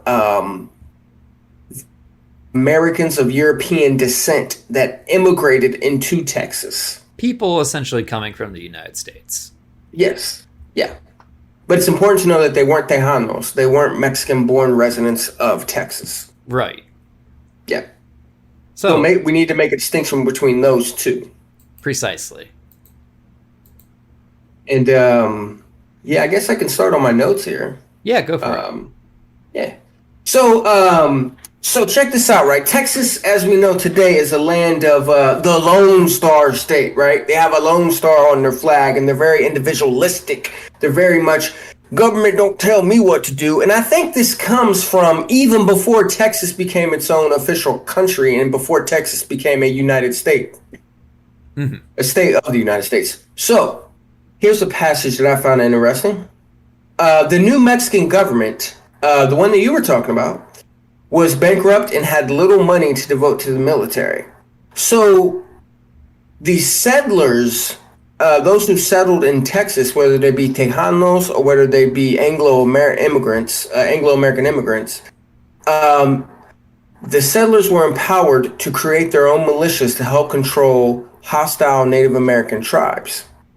Because Texas faced raids from both the Apache and Comanche tribes, and with little military support, the few settlers in the region needed help. So, in the hopes that an influx of settlers could control Indian raids, the Mexican government liberalized its immigration policies for the region for the first time, and settlers from the United States were permitted in the colonies for the first time. Interesting, right? Oh, yeah. So, I guess Mexico is having difficulty with these Apache and Comanche tribes, and there's little military support. So Texas, well, I would say the Mexican government is hoping that a lot of settlers, immigrants, could come to control these Indian raids. So what the Mexican government does is they liberalize the immigration policies, which means they make it easier, and they permit immigrants to come into the colonies for the first time. And this is where we're going to see immigration play a huge role in the history of the founding of Texas. Right on. How did they do this? Oh, yeah. Go ahead. Well, the colonization law of August 18th, 1824. And this colonization law was a Mexican law allowing foreigners to immigrate to the country. And this law allowed, quote, all heads of household who were citizens of or immigrants to Mexico to be eligible to claim land. The law did not differentiate among races or social stature, and people who had been granted occupancy rights would be able to claim the land patent for the dwellings. So unlike the predecessor, this new Mexican law required immigrants to practice Catholicism and stressed that foreigners needed to learn Spanish. And settlers were supposed to own property or have a craft or useful profession, and all Mexican authority for permission to settle. Mm-hmm. The rules were widely regarded, and many families became squatters. So let's pause right there. We said a lot. But basically, there's this law that the Mexican government passes in order to incentivize immigration into Texas, the region of Texas. And this law basically says, look, anybody can get it. Anybody can get land. Just come into Mexico, practice Catholicism, learn Spanish, and report to the Mexican authority of the area for permission to settle. And guess what? You get free land. You get so much to unpack here. Yeah. You get free fucking land. Free land. See, people especially right-wing types will go about how oh, we let them immigrants come here and we give them all these welfare and shit like that. Well, these guys are yo, all these steps, you get free land. Just go to the nearest authority, say, hey, can I settle here at Tejas? Got my Catholic card. Catholic. A bit of Espanol. You got the money. What the fuck ever. And guess who comes? Guess foreign speculators. They flood the governments for settlement contracts. See, when I was listening, El Norte, relation is a varying thing and a very important to understand the material. And I knew going to read anything about leaders in Mexico and Texas, they'd be like, these fucking leaders. Oh, these speculators are bringing us into the land. The price of that land will go up. Mm-hmm. And they don't, let's be honest, immigrants who are coming into Tejas at the time, because the Mexican government, they're coming, they don't want to learn your language, Spanish. They don't want to learn culture. Fuck you. Well, you think they want Catholicism either? Shit. Jeez. How many of these motherfuckers had ancestors that were Puritans? Yeah. And I get a kick out of people today who complain about immigrants not knowing English. These motherfuckers didn't even... These speculating motherfuckers are I'm not gonna learn Spanish. I'm not gonna learn Spanish. Yeah. Do you imagine the Tejanos in Texas? The Mexican-born residents? All these immigrants coming into this land and they're not learning our language.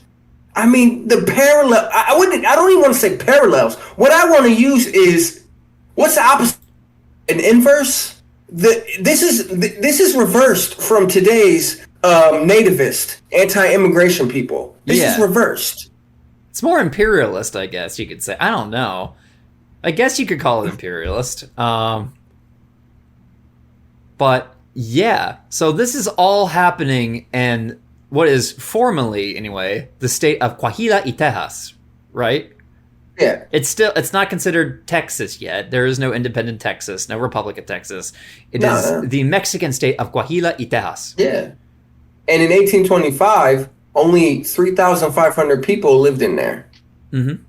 Mostly around San Antonio and La Vigía. Yeah, and it's a very sparsely populated region. Very sparsely populated state. So while this is all going on in the state, Mexico is kind of becoming this republic, but it's also experiencing this age of instability because not only because of the financial situation that we described earlier, but it's also seeing a rise in military strongmen, also especially into like congressional politics too, who are called cadillos, and literally, a cadillo. It's often used as interchangeably as like a strong man or like a warlord or something like that. Yeah, Spanish is so beautiful. Yeah, it's also yeah. So like the term cadillo or cadilloismo probably has ties that go all the way back to medieval and early modern Spain during the Reconquista.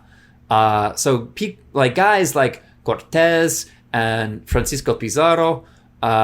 Those are, I guess you could call them cadillos as well. They're strong men. They're leading armies and stuff. They're military guys, and they command like a lot of power. And Santa Anna is pretty much, he becomes like the model cadillo. Okay. Like a warlord of ancient China or something. Yeah, and during this period, between 1829 and 1854 in Mexico, it sees the establishment of what's called the Centralist Republic of Mexico. But before we even get to there, we should probably also focus more on the role of Santa Anna in politics. So Mexico establishes this new government, and it's very unstable. It doesn't have like a lot of support amongst, like say, the Roman Catholic Church, but they still kind of, the church and like the army still retain a lot of these privileges under this new republic. So we see the rise of one general who becomes the very first president of this new republic, a guy named Guadalupe Victoria. And he was a former general, and he's a political leader, and he was actually a fighter in the War of Independence from Spain. So this is a guy who has military credentials. He has experience as I guess you could say a freedom fighter, for lack of a better word. Yeah. He was a deputy in the Mexican Chamber of Deputies for the state of Durango, and he became a member of what's called the Supreme Executive Power. And it was kind of like the first provisional government of Mexico, kind of like the transitional government between the Empire and the New Republic. That sounded like a Star Wars reference. And get it? Empire and New Republic? Yeah, I got it. So, like, when Victoria becomes president, he establishes diplomatic relations abroad with the United Kingdom, the U.S., and the newly declared republics of Central America and Gran Colombia, who also won their independence from Spain. He also was kind of notorious because he decreed an expulsion of remaining Spaniards in the country. Basically, I guess anyone who was still like who pledged allegiance to Mexico, I believe. So this is the guy who is the first president, and his presidency is followed by another general. Again, we see more of this caudillismo in politics. Really, caudillismo? What's that? Basically, I know caudillo is what? What's the ismo? The strong. I guess you could say strongmanism. Ooh, so in Spanish the ism is ismo. Yeah. I like that better than it. So like machismo, it's it's machoism, right? Yeah. Oh yeah, I like that, man. See, Spanish is a beautiful language, man. Shit, I want to learn Spanish, man. Yeah. Bring all the Mexican immigrants in, man, so we can learn Spanish from them. Oh yeah. So this guy you will find particularly interesting, the second president of Mexico, a guy named Vicente Guerrero. And all right. So he is one of the leading generals of the Mexican War of Independence from Spain. He fought against Spain for independence in the early 19th century and became the country's second president. He was of Afro-Mestizo descent, and he championed the cause of Mexico's common people. So they had a black president. Essentially, yeah. Afro-Mestizo. That's awesome. Now, so they had a black president, like 100 and... hold on. When was he president? What year? He assumed office April 1829. 1829. So he was a black president, like 90 years... Like 100 and... Yeah. Oh, let me show you a picture of this dude. Yeah, show me a picture. Yeah, he's got like a fro, dude. This dude's got a fro. This man is, yeah. Woo. Preach, this is my brother. Yeah. This is a brother. Yeah, man. Shoot. Hold on, let me do the math on that, because I feel real stupid right now. Hold on. Oh, what you calculating? I'm calculating how much longer Mexico had a black president than we did in the United States of America. So let's see here. 18. So I'll count 2008 minus, let's see. Hold on. I just had this dude on my page. Oh, there he is. When did this brother serve office? 1829. 1829. All right, let's go. Do some math. Martin's doing math. So, it took us 179. It took the United States of America 179 years to have a black president. Yeah. Compared to when Mexico had their black president. Mexico got their first black president, I guess you could say, on the second president. Seriously, if I were president, I would paint the White House black. So black.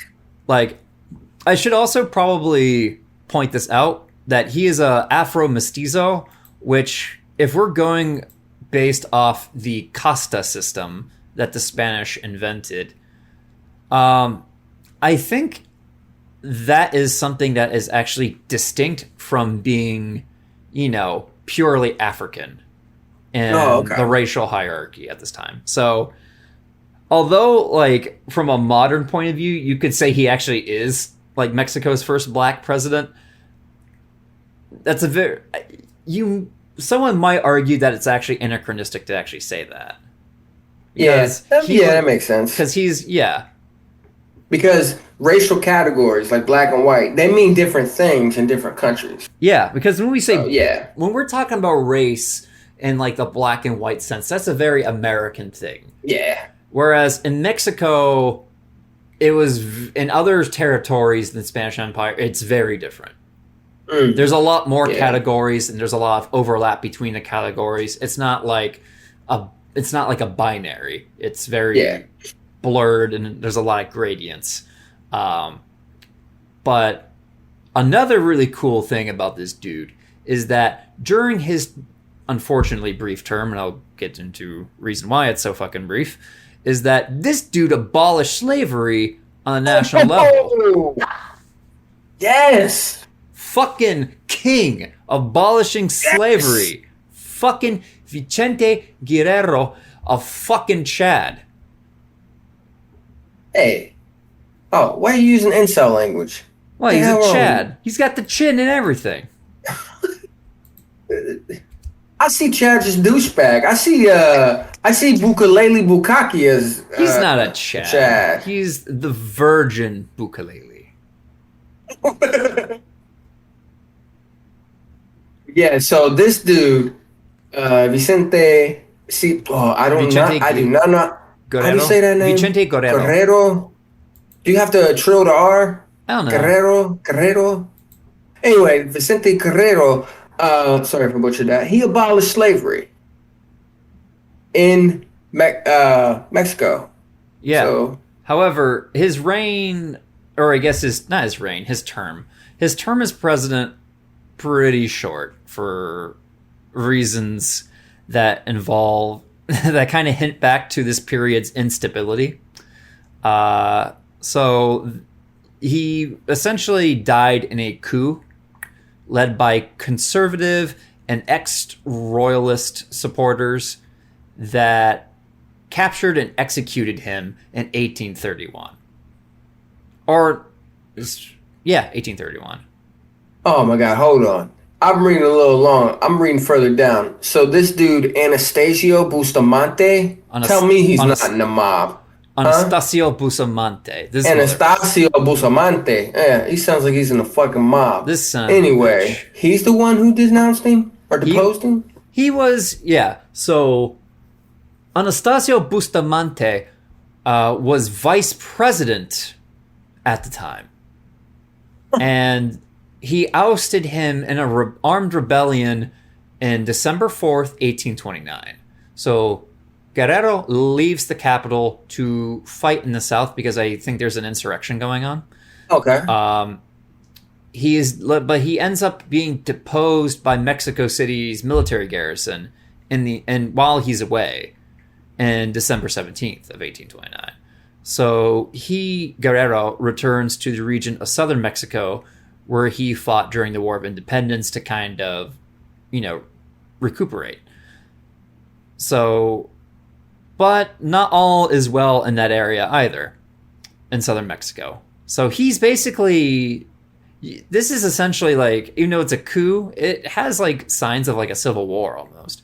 So there's open warfare between the forces loyal to Guerrero and his opponent in the area, a guy named Nicolas Bravo, who later becomes the 11th president of Mexico.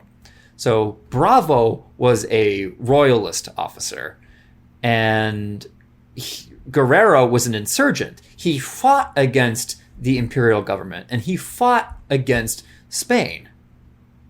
Yeah. Well, actually, I think he fought... let me see here. Because I know he fought in the Mexican... Yeah, he was a leader... Yep, he fought against Spain, too. That's right. So not only did he fight against the imperial government before, but he also fought against the Spanish government. Whereas Nicolas Bravo was this fierce royalist kind of guy. So obviously, these dudes are completely ideological enemies here.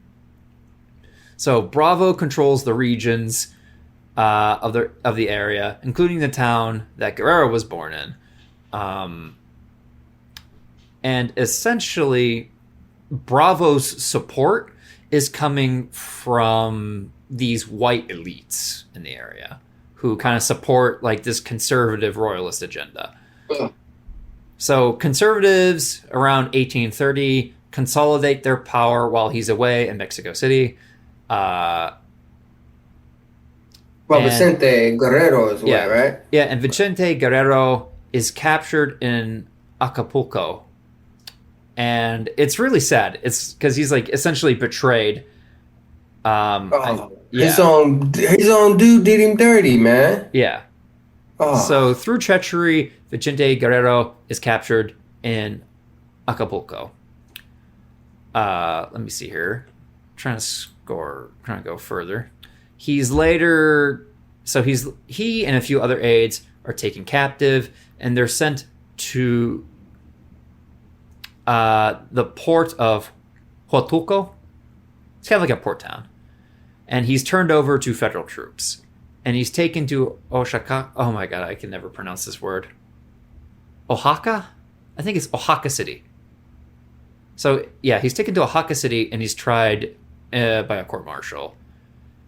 So the conservatives are basically celebrating, and later on, he is executed by firing squad. Ever been a cool conservative leader? No, those do not exist. Amy, Christmas. They killed the coolest motherfucker, the coolest president that I am aware of in Mexican history so far.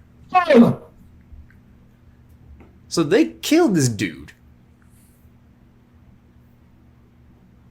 But yeah, afterwards, Anastasio Bustamante becomes president. He becomes the fourth? Who's the one? Oh, let me see here. I'm getting my order of Mexican presidents confused. It's crazy. Like, I didn't know before this. I didn't know anything about Mexican history, man. I know. But this is fascinating. I mean, you got a brother who's also half Indian or quarter Indian or whatever the hell Indian, and he is a president of Mexico 179 years before the United States of America had a black man as a president. Yeah. So technically, the third president of Mexico was a guy named Jose Maria Bocanegra. It's either Bocanegra or Bocanegra. I think it's Bocanegra. Negra, is he as in black for Spanish? No, he's pretty white. Oh. Bocanegra, I think is his name. I don't even want to say his last name. I'm afraid I might say the N-word because I don't pronunciate well. Or it could be Bocanera, too. I'm not sure. But, yeah, he is like a lawyer and he's a politician, and he is the interim president of Mexico in December of 1829. The Congress chooses him to serve as the president while Vicente Guerrero was trying to lead his troops, personally against like the coup attempt that succeeded. And when the coup succeeds, Bocanegra is pushed aside and removed from office 5 days later, which then paves the way for Anastasio Bustamante to become the fourth president of Mexico. You can't tell me that motherfucker ain't in the mob. This dude is he legit, you see this portrait of this guy, he's a fucking mafioso. Yeah, I wanted that, Oh, hey, oh! Yeah, shit. No wonder the shit is so fucking unstable. Let's get my ass. This motherfucker's from Italy. I'm from Sicily. Hey, how you doing? Whoa. Something called the Pastry War? What? The Pastry War, also known as the first French intervention in Mexico, or the first Franco-Mexican War of 1838 or 18... All right, that's way beyond our purview, but the Pastry War, that's hilarious. Yeah. So Anastasio Bustamante is, he's this royalist, he's this conservative. He becomes the fourth president of Mexico as a result of the coup. So Guerrero... So wait a minute, hold on, what year is this? Because these brothers had like 4 presidents in like 6 years or something. He assumes office at 1830, January 1st, start of the new year. 1830, and it goes back all the way to what, 1824? So in 6 years they had 4 presidents? And not only that, Bustamante serves 3 separate terms as president of Mexico. Like, it gets fucking crazy.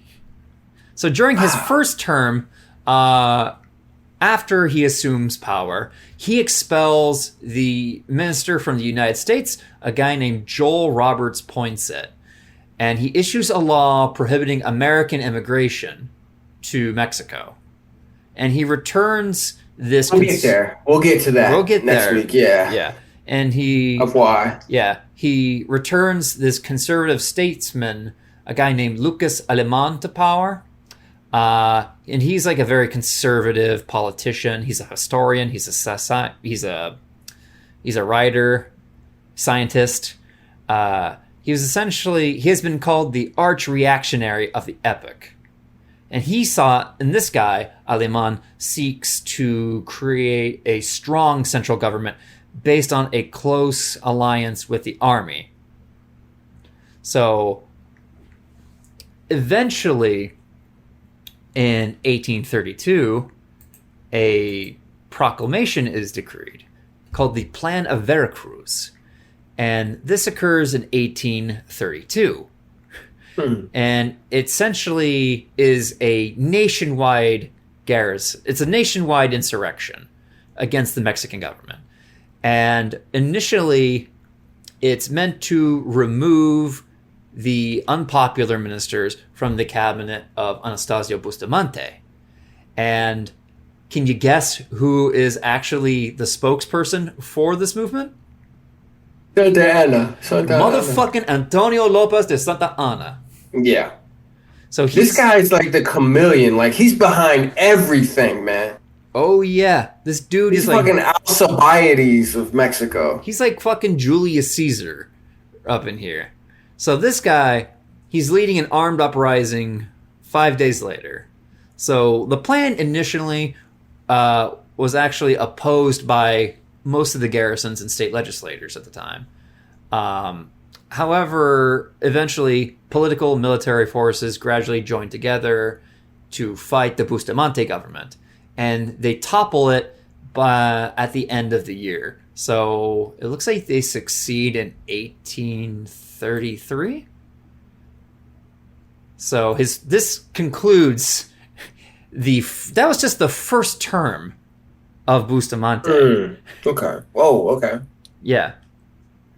So initially, the plan also was, once they got their immediate demands met, the rebels, they also demanded his ouster, and they intended to replace him with a guy named Manuel Gomez Pedraza. And I think he was it Pedraza? Oh, I'm thinking boxer. I'm sorry. Yeah. He becomes technically the sixth president of Mexico for a number of years. Oh.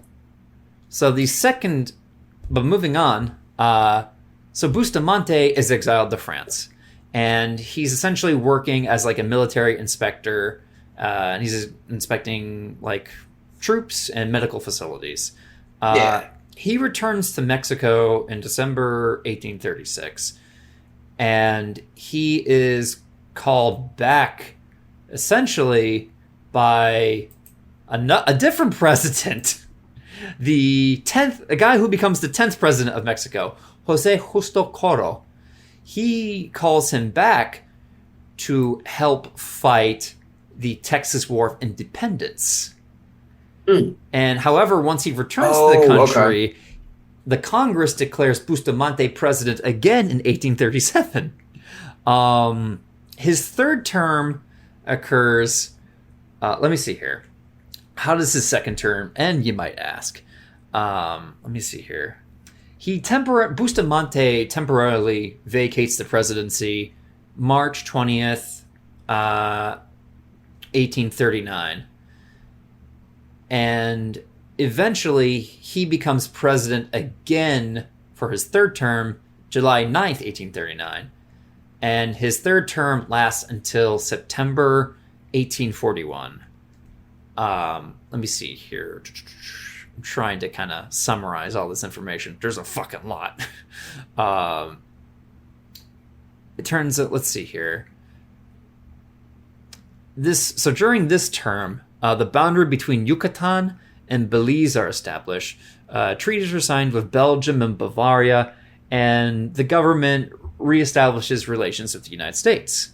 However, in July 15th, 1840, a guy named General Uria escapes from prison, and he leads another insurrection against Bustamante in the National Palace. So after some resistance, Bustamante flees, and he's accompanied by like a small unit of soldiers. So he flees after this rebellion breaks out, and another rebellion breaks out in Yucatan. Okay. So eventually, after some more insurrections, Bustamante turns the government over to a guy named Francisco Javier Echeverria in 1841. And this guy is later replaced by Santa Anna.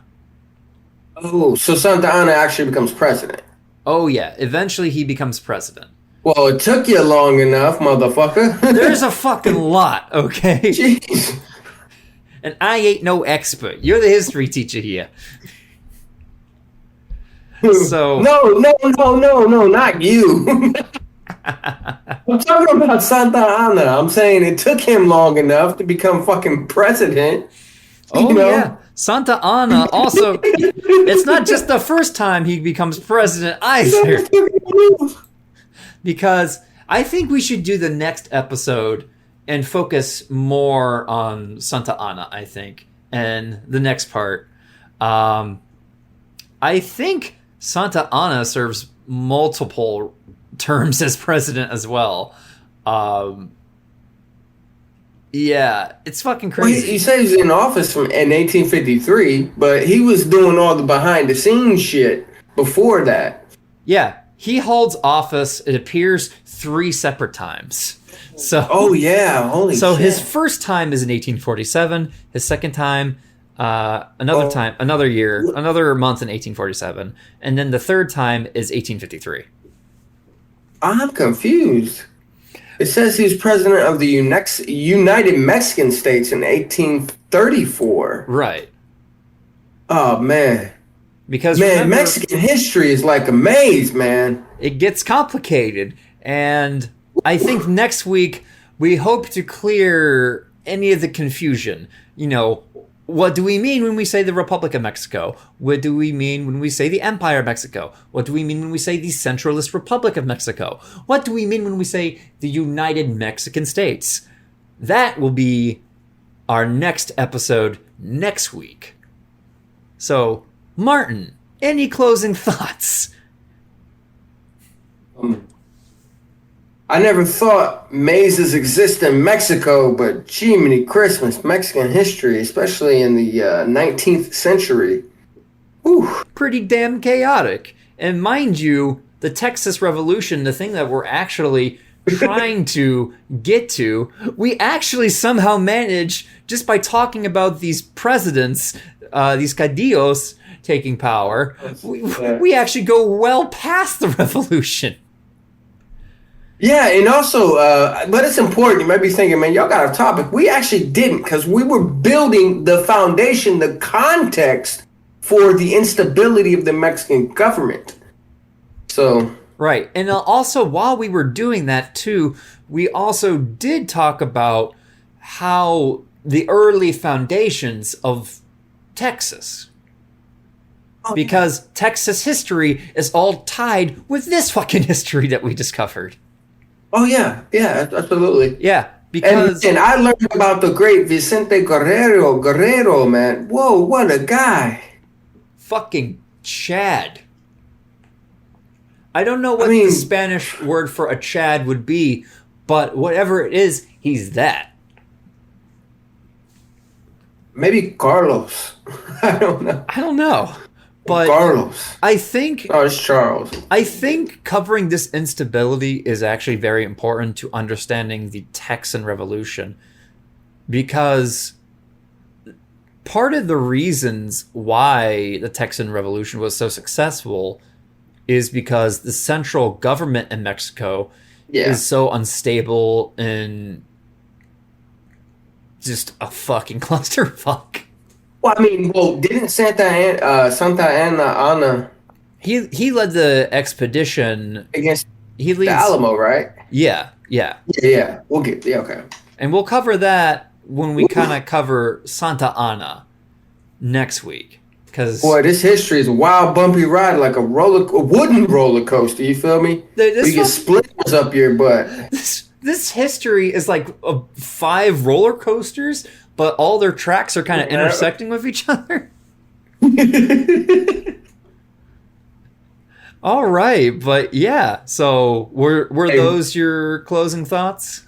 My closing thought is rest in peace to that brother Vicente Guerrero, man.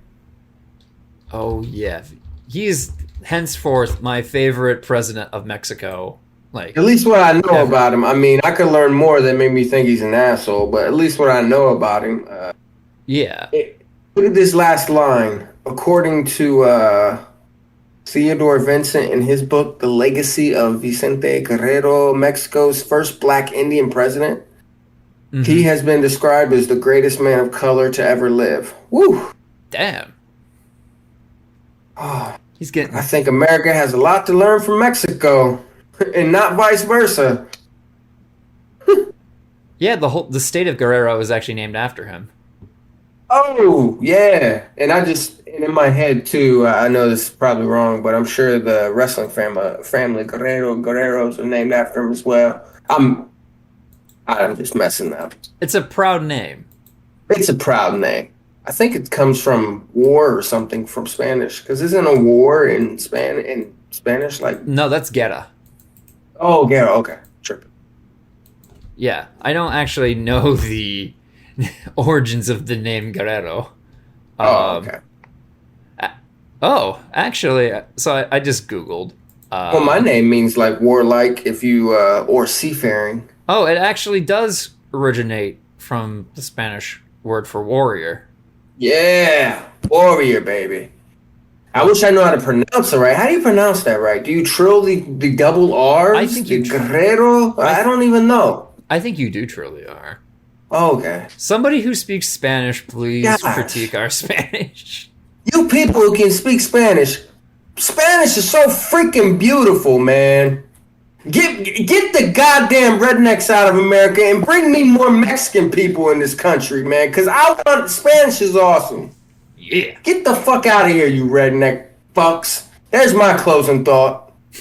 Get the fuck out of here, you redneck fucks. America, like it or leave it. How about you get the hell out of here, you redneck piece of shit? No, yeah. Gun carrying white. You slap your wife on the butt in public. Get out of here. Give me some goddamn Mexican immigrants in this country.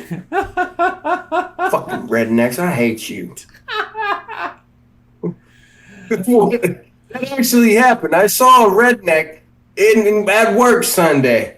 Of course, he's got an open pistol, carrying his holster. I guess conceal and carry doesn't mean anything anymore. And this dumbass mother, he has first of all, he's a fat fuck.